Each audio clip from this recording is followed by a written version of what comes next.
In this video, I'm going to show you how you can download games on Rockstar Games app on your computer. If this video helps, please like and subscribe.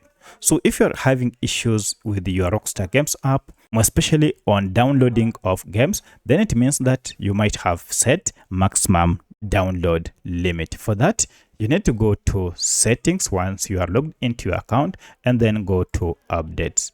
Under updates, go to this option called maximum download rate, and here check if it is set to any limit. So sometimes you might find that this has been set to 1 megabytes per second. With this on, your download rate will be very low. So you need to set to the maximum which is available, that is 100 megabytes per second. And now you'll not have issues with games download on Rockstar Games. If you have any other question, kindly let me know in the comment section. Otherwise, thanks for watching and let's meet in the next video.